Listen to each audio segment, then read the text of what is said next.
we went through the 3 things that the people that walked through your rooms looked at. I'll give you quickly the school-wide data. So this is overall looking at the mini lesson structure.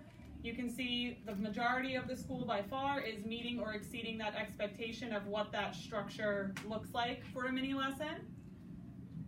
This is your use of the workshop tools, so the anchor charts, the conferencing tools, anything like that. Again, you can see the majority of the school is meeting or exceeding that expectation. That making progress is pretty similar across the board in all 3 areas that we looked at. Here it's a little smaller, that's the conferring and conferencing, and you can see also in that one, which we would expect to see, that kind of exceeding is a little smaller because that's obviously the most difficult and the most new to the largest number of people. So that's the school-wide data. I'm not going to present K2 to you because it doesn't apply. So here's the 3-5 data. When we look at meeting and exceeding, that number is huge for mini lesson. So we only had 10% that were making progress towards, which really was 1 person basically, or 2 people over the whole linking walk that commented that someone was making progress. So that to me is a box that we can kind of check and say the structure of the mini lesson is completely tight and ready to go in 3-5. And that was also Barb's feedback, which I'll go over after, but she also echoed that same feeling. The use of the workshop tools, again, most people were meeting or exceeding that same kind of 10% number, so 1 or 2 raters they put making progress towards, but as a majority, for sure, you're in the right direction with those. The conferring and conferencing came out almost exactly the same way. Using those markers, the vast majority of you are meeting or exceeding the expectation in that area. This was just some feedback that I shared with Sherry. So here's Barb's feedback. Things that are going well. She saw students highly engaged. She actually put the word highly in all capital letters when she wrote it to me. She said they were engaged, they knew what they were supposed to do, those routines and structures were on point, which was echoed in those the linking walks. It showed the exact same data. The structures were in place, meaning you had a link, you had a connection, she saw a clear teaching point, she understood what you were trying to do in your classroom. And she felt that the mini lesson components were working well, and when we spoke, it was especially in 3-5. She felt that you guys knew exactly what you needed to do in that mini lesson, and that those components were, working like a well-oiled machine was the analogy she used. These are her areas of growth, and this was global. I'll target a little further down in one of them, but this was kind of overall. What she pointed out is she really wants the anchor charts to be more reflective of the current unit.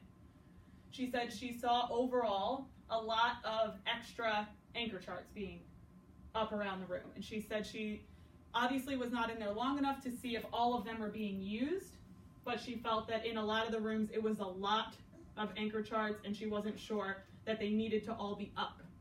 She suggested maybe putting them in a book for reference, them using their notebooks where they've made copies for reference, but that they don't have to necessarily all be up around the room unless you're using it in that time frame. So that was one of her areas of feedback. The second one was that these kid-centric libraries, and I know we've had a lot of debate about libraries. Do we level them? Do we ban them? Do we genre them? What are we doing with them? What do they look like? What she noticed is she felt that the libraries were still very traditionally kind of leveled and banded and not really kid-centric. They're not really dependent on interest or genre or series or any of those things. Some are, but her general observation in K5 was that it's not organized that way. I had a long talk with her about the struggle of, if we organize them that way, how do we make sure kids are reading just right books? That puts the management on us and the kids to really make sure that that's happening. She pointed out, which we're doing and we're working on, it really needs to start in kindergarten, and that language needs to come all the way up to 5. We can't be teaching kids in kindergarten that it's a 5-finger rule, because when they get into 5th grade, that doesn't apply. There's a chance in grade 5, they might not know 5 words in the book, but they're content-specific vocabulary, so it doesn't mean the book's too hard. So she was talking about kind of building that structure backwards from 5th, and teaching them as early as K what that means to be a just right book. So we kind of went back and forth about this library type issue, I look at it as this. The anchor charts we can change tomorrow. We can reevaluate our room, we can look around, say, what anchor charts don't I need? Let's put them away. This kid-centric library thing, I think it's something we look at for the rest of the year, kind of come up with some ideas of how we want to do it moving forward, but I don't think it's an immediate. And the last one, to me, is next year. So that's my like day, month, year. Next year, something she noticed is that in the one-on-one conferencing and conferring, that they were mostly based on reteaching whatever they taught that day. Or they were based on the current content of the unit.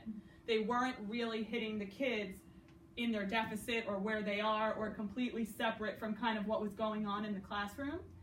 And she said the ones that she saw, they weren't really taking what the kids said and turning it into a teaching moment. They were kind of using what the kids said and then kind of skirting that into something you could see they wanted to teach them, kind of planning.